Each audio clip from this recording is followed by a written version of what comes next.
So I began my career in 2006. I started to create an online community, and from that I started learning how to do web development, how to market online, and I really enjoyed the fact that I was able to create a career for myself based on that and what I knew from my own knowledge. So all right, so what I wanted to go from there, once I kind of got bit by the technology bug, I said to myself, even though I have these skills, I'm able to do this stuff, I'm not feeling too confident. I want to go out and I want to get some traditional education. So where I went from there is a program called IC Stars. It's a business, leadership, and technology boot camp. It's one of the earliest boot camps before these coding boot camps started.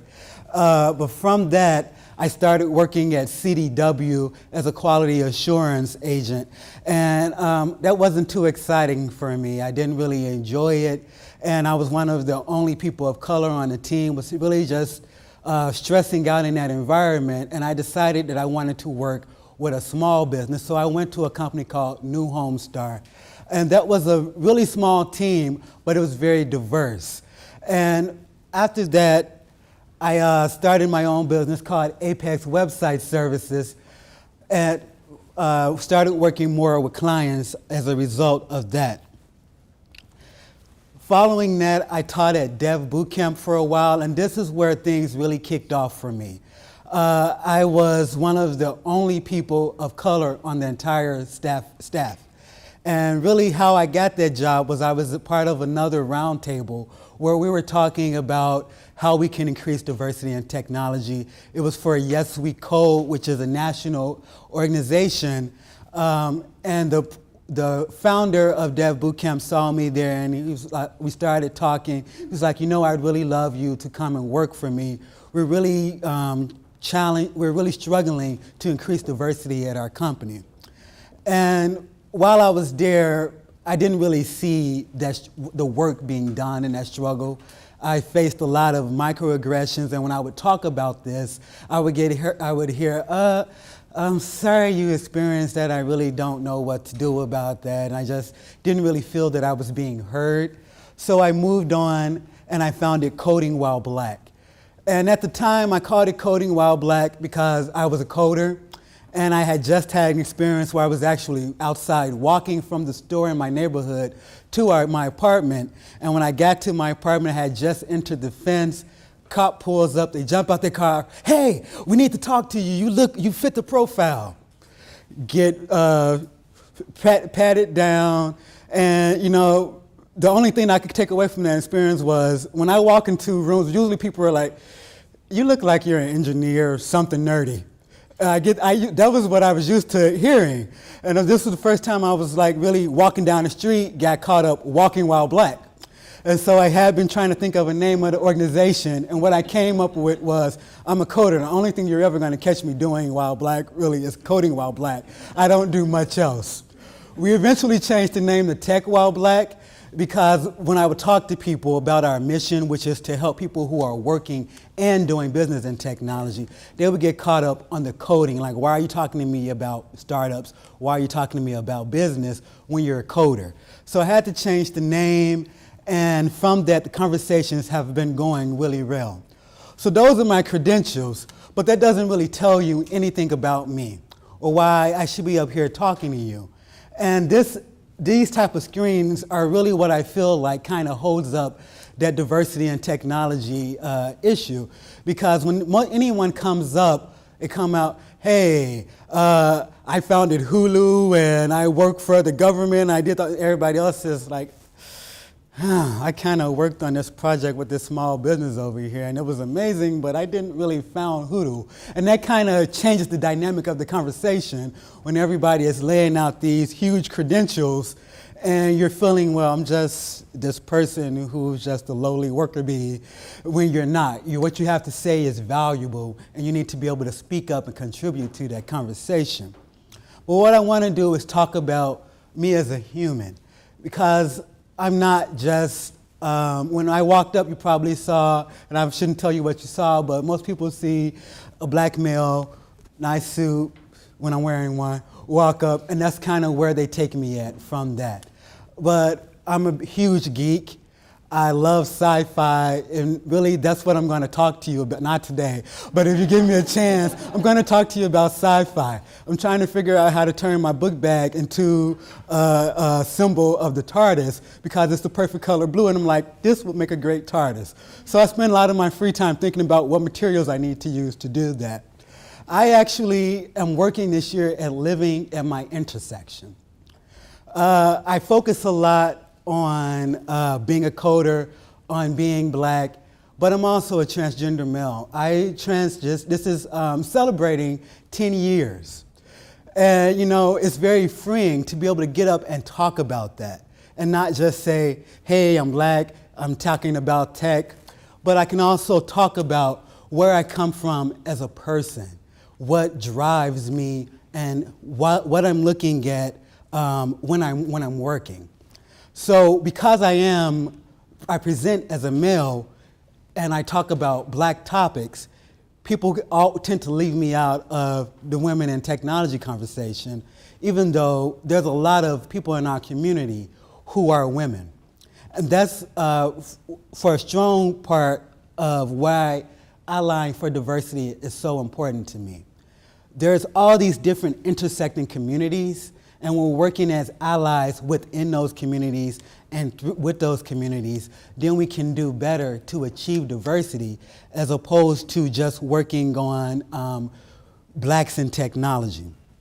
So let's talk about why I chose this topic.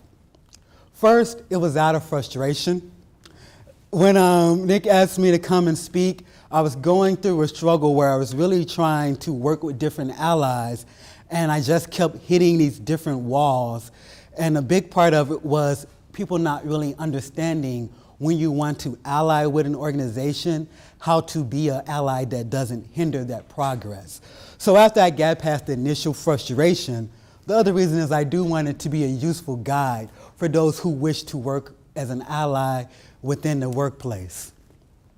And to also have a different conversation about diversity. Usually the conversation is about the benefits of diversity, how to increase diversity.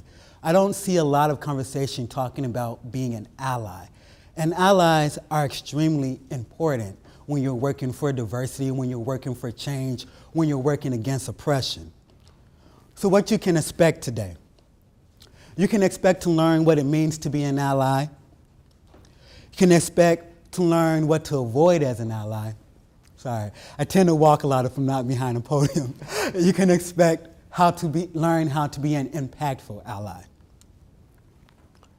And also learn how to ally for diversity. So let's have a real discussion about diversity. Catch myself up here. All right. So recently I had the experience of judging at a company called Bunker Labs. It's an incubator for people who have been in the military forces. And I didn't really know what I expected when I got there. I think because when I was able to be a part of this because I'm part of a co-working space.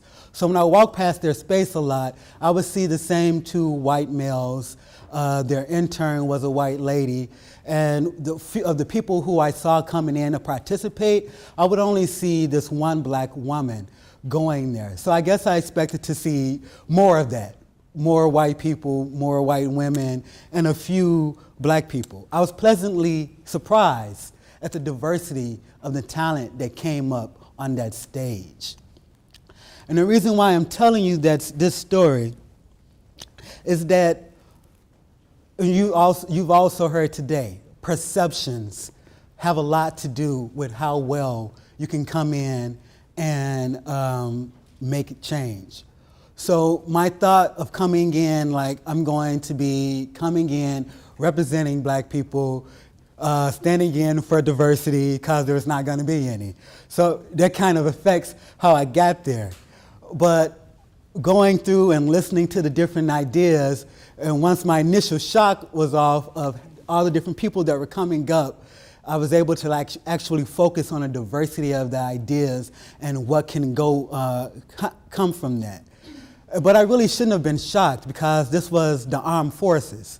And if there's anything that's a representation of our country, it's our armed forces. These are the people from our communities who want to go out and work to make the communities that they grew up in, safe. So if anything should have been diverse, it should have been that environment. So my philosophy on diversity is that the goal should not be to create diversity. The goal should be to create opportunities and make those opportunities accessible to all.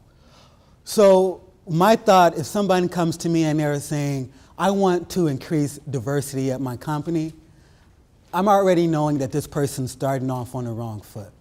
If someone comes to me and they say, I have this hiring position, and I want to make sure that the engineer that we hire is the best talent that we can get, the best skill, the best experiences, then I know that this person's really coming in and they're thinking about diversity. They're thinking about getting in the right people, the right opportunities in front of the people who can use those opportunities. Another philosophy that I work with is that diversity doesn't happen without allies, but allies shouldn't dilute the impact. A lot of the time when I work with allies, they're coming with the individual urge to make change.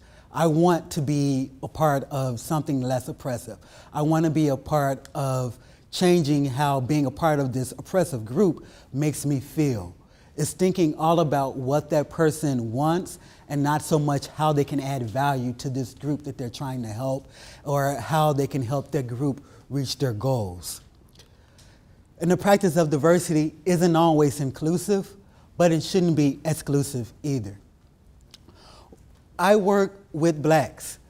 However, as I've already stated, the people in our community, they're women, they're of different ages, they're of different genders, different sexualities, different economic backgrounds. So it's not necessarily inclusive to different groups all the time, but we're always including these groups as well. There's very, very rarely any time where we post anything where we say, this is for black people only, don't show up if you're not black, please respect that. We have a huge diverse audience that comes to our events because people that come to our events, to our activities, are typically people that are looking for diverse spaces.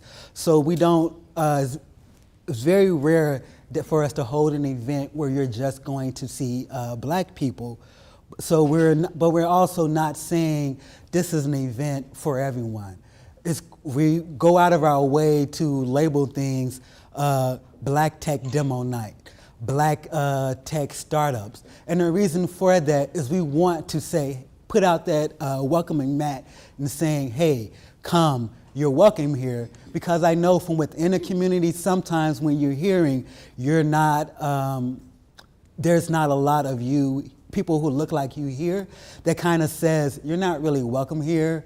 And people kind of look at that like, why aren't there a lot of people here?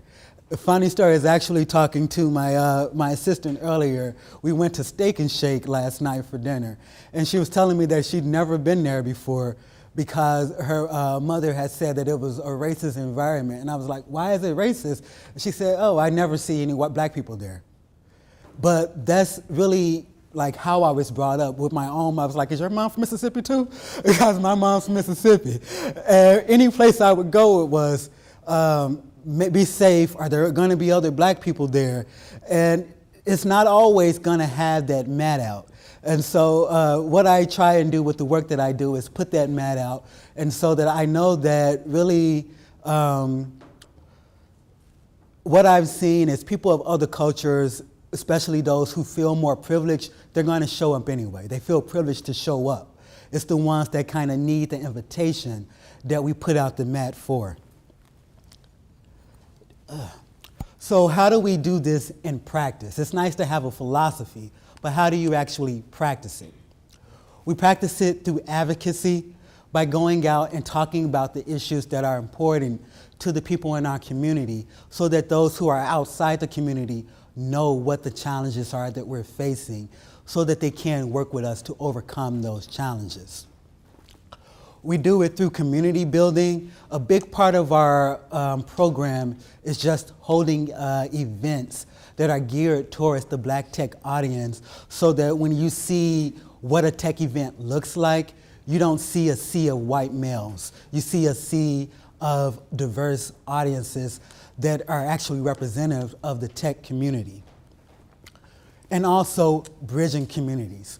One of the things that I do that I feel that is really important and unique to the Tech While Black platform is going out and building bridges to groups like Women Who Code, to Trans Tech, to the youth coder programs as well. Because while we're not working directly within those communities, again, we need to have bridges through those communities to share resources, to support what each other are doing, to advocate for each other. So that's a few of the ways that we do this in practice.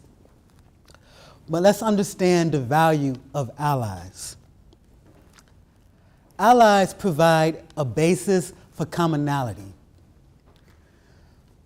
When we work into boardrooms that may not be used to seeing people of color or women or anyone who isn't your typical white older male in the leadership role, it can be easy to tune out what's being said and to only get caught up in, oh, that person's really well spoken. That person's really nicely dressed. And what's being actually said is going over your head. But allies have the benefit of being able to overcome those filters. Then they can walk in and what's being said is already being heard. Allies provide a sounding board for reflection. I won't beat up on white men. We'll also look at, say, a white woman. Having those conversations automatically before you start talking, and understanding that you only have surface level commonalities. You can have that conversation and start talking to each other and get into it, and be able to look at yourself and say, that's someone who looks like me. And they're able to see that this other group isn't so bad. Why is that? You can also start to be able to realize that even though I'm part of this group, I can see things in a different light. Allies also provide a sanctuary and safe passage. Allies provide that office, that shoulder to lean on, where you can say, I've been having this issue, and so just isn't getting it. And they can kind of sometimes provide for you that other perspective that you may not be able to see, that can also help you to overcome and bridge those differences and kind of interpret that conversation almost. Then there's also a blueprint for change. Again, when you see someone who has a similar background, a similar experience doing something that you would like to do, you don't know yet how to encourage diversity, but you know you want to. Now there's someone who has your background, who has experience, that is working on increasing diversity. You can follow what they're doing. You can learn from what they're doing. How not to be an ally. This is something that's definitely, talk about it for days. But the easiest way to not be an ally is to not erase identities. It's easy to say that a lot of people assume that diversity is kind of ignoring what makes people different. If we're not going to talk about it, we're going to assume that we're all human and nothing makes us different, then you're erasing identities and you're not really getting to that diversity point. And people feel that. I feel that a lot more strongly than if someone was being overtly racist than when my identity is ignored. At least when somebody's being racist, they're still seeing my identity. They're still acknowledging it. don't create melting pots. It's very tempting to create an event or activity where you're going to have people from all the different diversity groups come out. And this could be fun, it can be a great venue and platform for discussion, but it can also feel very tokenizing. I once recently had someone come up to me to one of our events, and they said, I really want to work with your organization. I want to be an ally. How can I help? And I told them what we needed, how they could help out. And unfortunately for them, it wasn't anything that they could come out and really do themselves, but they really just wanted to, what they said was, I really just want to do something.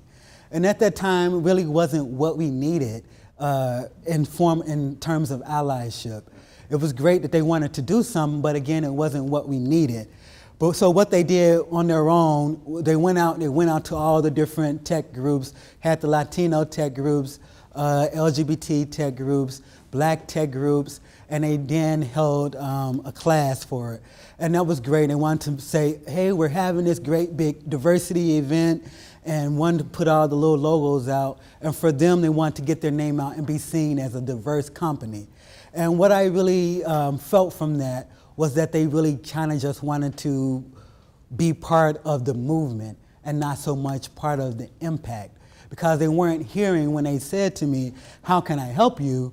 They weren't hearing how they could help. What they wanted to know was, how can I stand out and make my company be seen as someone who's working towards diversity? Don't check off boxes. Same thing. Spoke on a panel recently, and I could tell they were really just going down the different boxes of the people that they knew in their network who were working towards diversity. And the problem with that was really we were all saying the same things, because what was put forth to us was, how can we have more diversity in our hiring practices?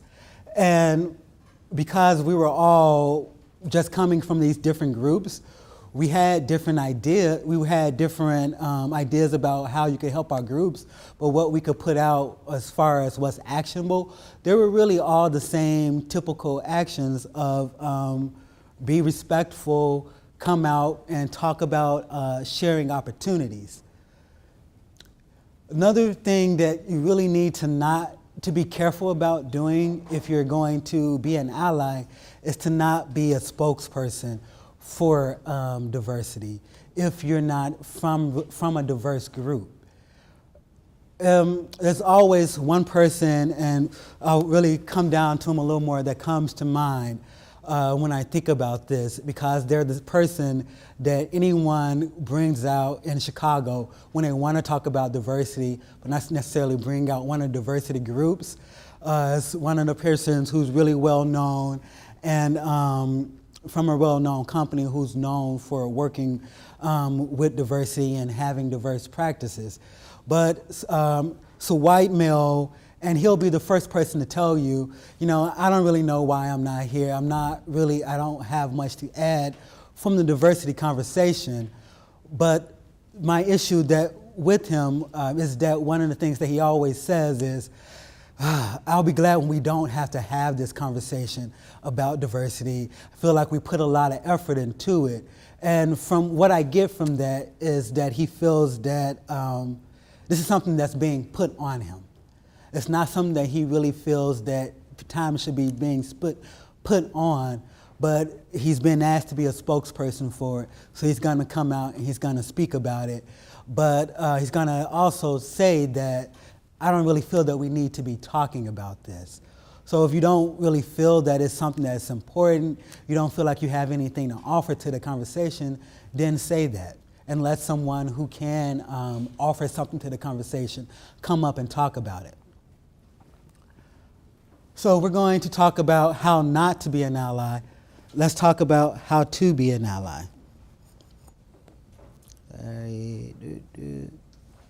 So One of the things from my background of being transgender is for a long time, I didn't really want to talk about that.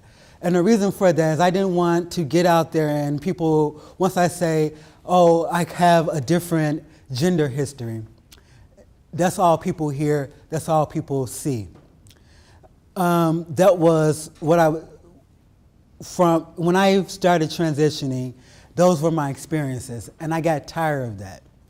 And so I started living as stealth. But I felt it very important to still talk about transgender equality, transgender rights. And for some reason, when you talk about that, first people want to ask is, why are you talking about that? Why is that important to you? And so I started talking about it from the point of allyship. I started talking about how important that was to me as a community to really work for this community and increase opportunities for this community. And from that, I really learned how not to be an ally and how to be an ally. It's very challenging when you know as an ally that as soon as you talk about an issue, whether it's race, sexuality, gender, economic background, you're going to be challenged on why are you talking about this? Why is this important to you? It becomes very difficult to speak up because you have to be willing to talk about these different things. So how to be an ally is to be an advocate. Be willing to speak up, to challenge these issues, and to talk about the different issues that people are facing within these communities. So for me, I would talk about how technology helps people within the transgender community to not have to worry about not being hired, to have to transition on the workforce, because that is something that was very freeing for me in my transition, is to be able to to work from home, to find different career opportunities at home while I'm going through this transition process, and not have to feel like that's a barrier for me. Champion the communities as an ally.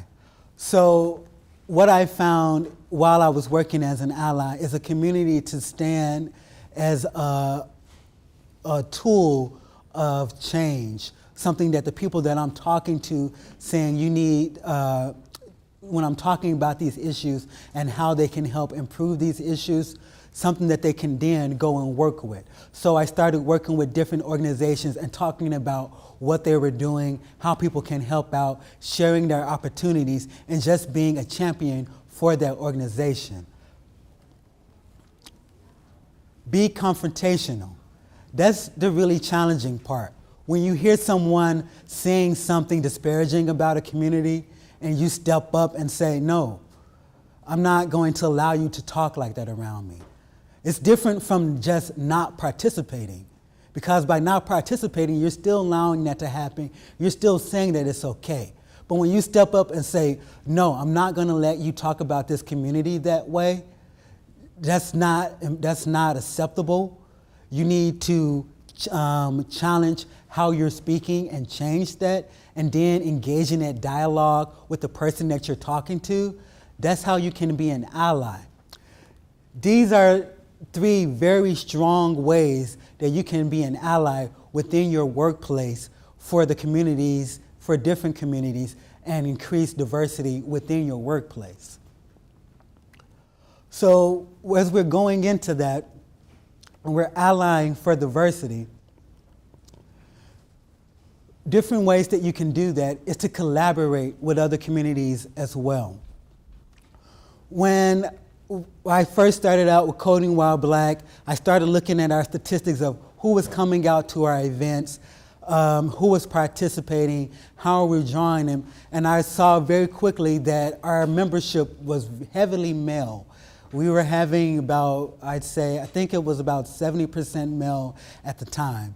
And when we're working for diversity, especially within our community, I wanted to make sure that the women in our community knew that they were welcome to come out to our events as well. So what I started to do was make it a huge point within our action plan of what are we going to work on is to work with different women in tech organizations to make them our partners and to collaborate with them, support what they were doing so that we can then be an ally within our organization for the women who were having issues at their own workforce, who were trying to figure out how they can find their place. We were a bridge between their organization and the different organizations out there that they could be a part of.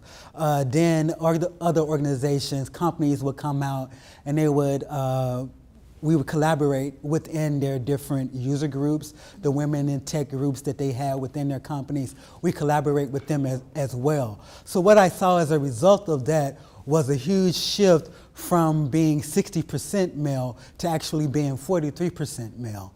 And that was through just being, just saying, okay, this is something that I need to see change. I'm going to work as an ally here to get this, to change this within our communities. And this is something that you can do as well within your own companies.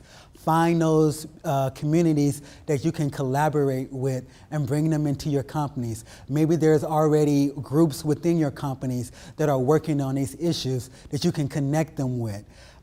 There are people from the YMCA that come to our events a lot, and what I've seen from that is what they then do is they go back to their communities, to their YMCA offices, and they tell their techies, hey, go check out this group, and you may find some opportunities there. And then they come out to our groups and they're like, oh yeah, so-and-so at the YMCA told me about you, and so now we're here.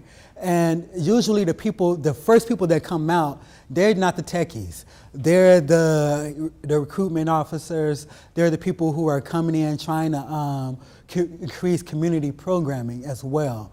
And so they're working as an ally within our organization by collaborating with our community to increase diversity within what they're doing. Being inclusive when possible. So if you're going to come in and have different organizations, there's nothing wrong with that. I'm not saying don't have an event or anything like that where you're having different groups come in and share ideas and conversations. I'm saying don't tokenizing.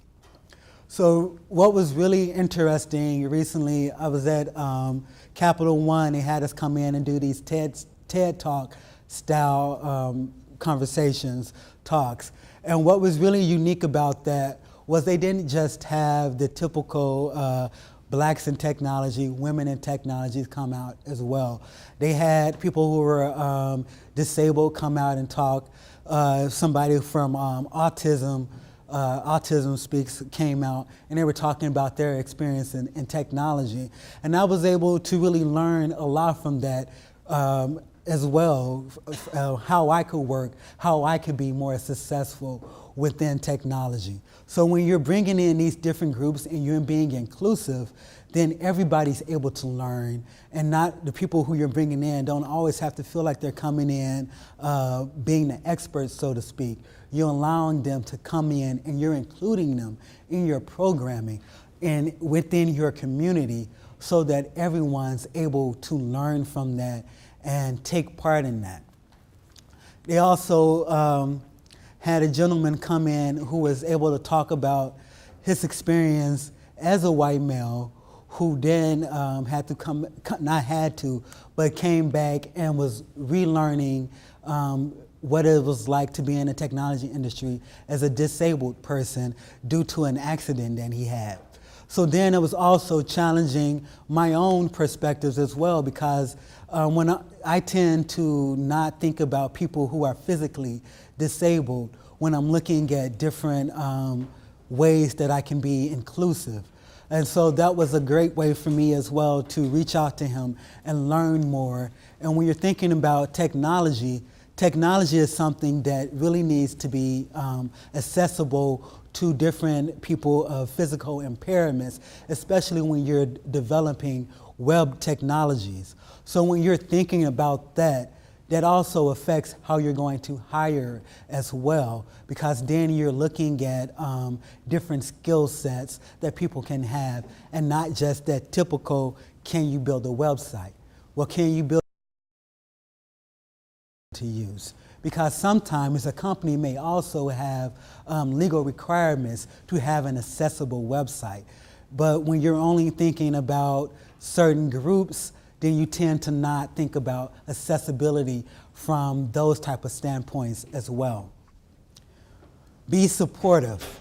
When you want to retain the people that you hire as well, then you need to be supportive of those groups and not just come in and say, I'm trying to increase diversity at my company, so I'm going to hire people from diverse backgrounds. As I shared with you before, when people come in from that mentality, that makes for a very stressful situation for the people that you hire. I was brought into an environment where the only goal was to hire more diverse people and not think about what it takes to retain those people, to support those people. And so I didn't last very long there at all. I lasted there about 4 months. And a lot of the issues that I was facing there was really very unique, not so much unique to my experience, but it was very, it was a result of the experiences that I had dealing with the microaggression and not having anybody that I can turn to within an organization that was hearing what I was saying, instead of just saying, oh, that's how you feel? Sorry to hear that. Sorry you're feeling that way. I'm gonna go over here now. You stay over there. And although I was the only black employee at the time when I was working there, I actually had a friend that was working there before I started working there.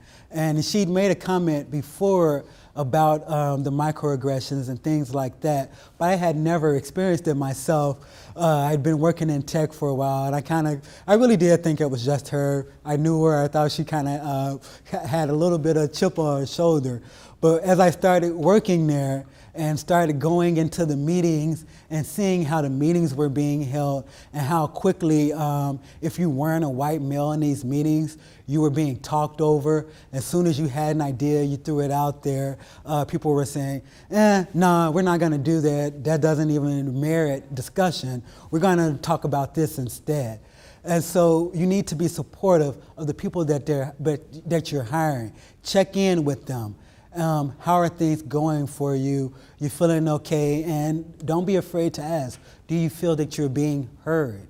Sometimes people need that, because when you ask that question, you'll be surprised what you get back. But even if you don't, if you're not being that proactive about it, when someone does come to you and they say, this is how I feel, don't dismiss that. Don't just leave them on their own. Maybe you need to be the mediator between that person and maybe the people that they're having issues with. Don't take over the conversation, but be present so that there's a common ground. As I said before, as an ally, you have both the benefit and the burden of being that bridge between in the conversation, being the person that is self-reflective. Either you're reflecting what that person sees in themselves, or you're reflecting the change that person needs to make happen. And so take responsibility for that. Create opportunities for others. And that can be the most challenging part of being an ally. How do you create opportunities for others? Whether you're a hiring agent and you're trying to hire someone, don't say, I want to get more black people, I want to get more women. Put the opportunities out there so that everyone can access those. And then you're going to get job You're going to get resumes, cover letters from those different organizations, from those different communities that you're putting those opportunities out there for. Within your organization, act as that change agent. If you have the ability to connect someone within an organization who's working to change to someone within your workplace who can help them make that change, make that connection. Being an agent for that change. As you're working towards that and you're being an ally for diversity, understand that diversity isn't just all of these different things that people can do, all these different backgrounds as far as gender and racial and economic background. It's also about our skill sets, about the things that we do before we came to work at that office. I used to teach preschool before I started working in web development, before I started teaching adults. A lot of what I use as teaching adults, I actually learned from teaching children. You're going to teach someone who really has no knowledge of anything in the world and teach them how to learn the world. That's a skill set that you can really use to teach many people different things. So when I came to Dev Boot Camp, coming in to teach adults, they actually kind of looked at my background as a preschool, teaching preschool, and they kind of like sneered at that. Like, oh, you're teaching preschoolers, you don't really know anything about teaching these adults. But they also, a lot of them are actually coming from technology backgrounds, not educational backgrounds. So they also didn't know a lot about teaching anyone, anything. So, but at the same time, because I was teaching preschool and not adults, they didn't think that I had anything of value to offer, whereas I could teach them the things that they were struggling, which was curriculum development, how people learn, those type of things. Even one of the things that we did a lot there was empathy discussions. And so I also had a lot to add to those conversations, but I was kind of like pigeonholed too much, so like just couldn't have those conversations. I remember one of my experiences, we had just sold out to another company, so all the higher-ups came in for all staff meeting, and we were all in the room talking about our backgrounds and where we came from. And later we took a break, and one of the higher-ups came over to me. He was like, oh, before you told us your background, I really didn't know why you were in the room at all. I thought you were a student. That was really a daily occurrence for me. We had a doorbell that people would have to ring to get into the office, and I would come over to answer the door as, oh, can I speak to a staff member? Is there a teacher here? And so that became very challenging for me while I was doing that. And so like understanding how these different backgrounds as a human can help increase diversity, how you can build on top of those to ally for that. That is how you can continue to ally for diversity while you're working. On the conclusion, at your workplace, increasing diversity, it starts with being an ally. Start with being an ally for yourself, being an ally for different groups that you work with. And understand that you don't have to be an ally for just one group. Sometimes many times, being an ally for different groups helps to create that change a little bit faster, helps you to see what those commonalities are and how they can add how they can aid the business value at your organization. When you are working within these different groups, that helps you to understand your own privilege so that you can use that to the benefit of those that you're working to ally for. Understand how your role as an ally makes your role more impactful. Like I said, you have the benefit and the burden when you're an ally of speaking up, being confrontational, and being that champion for the change. It's not going to happen because someone woke up and said, I want to increase diversity. It's not going to happen because groups like mine and Latino techies, LGBT techies said we want to increase diversity in technology. Unfortunately, the change isn't going to happen because we want it to happen. It's going to happen because our allies are working with us to make that change happen. When people find that commonality that they can work with, it makes it easier for them to make that change, to make that leap. Being respectful of all experiences is a prerequisite to being an ally.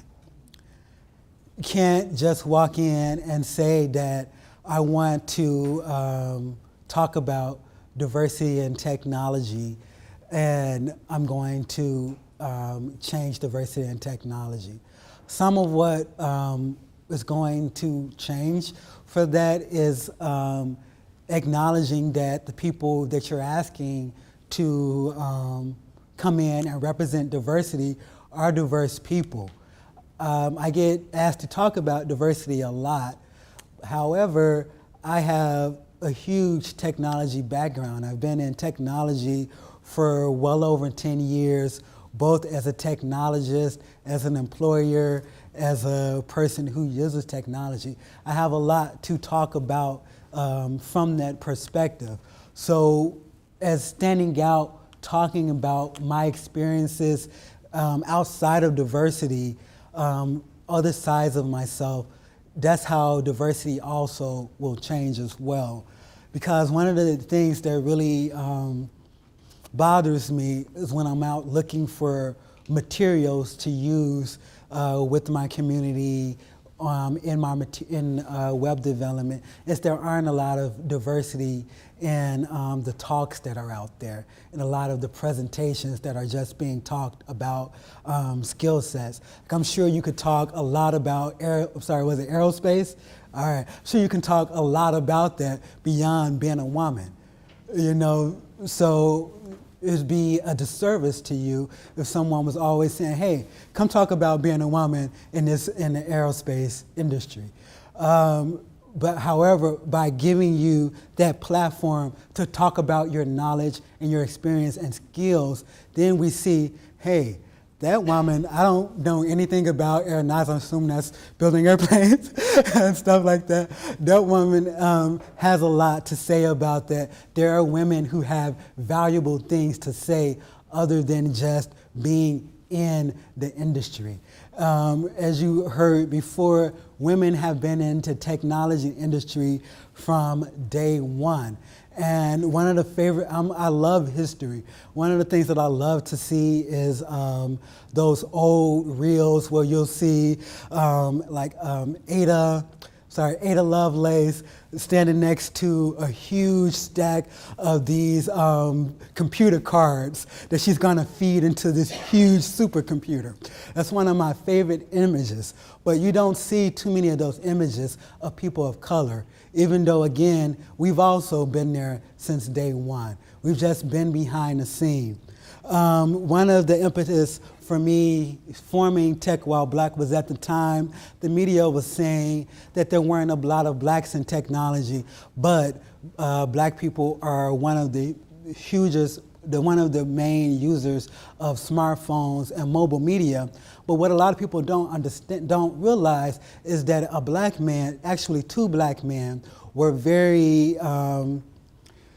had a huge significant impact on us actually having cell phones.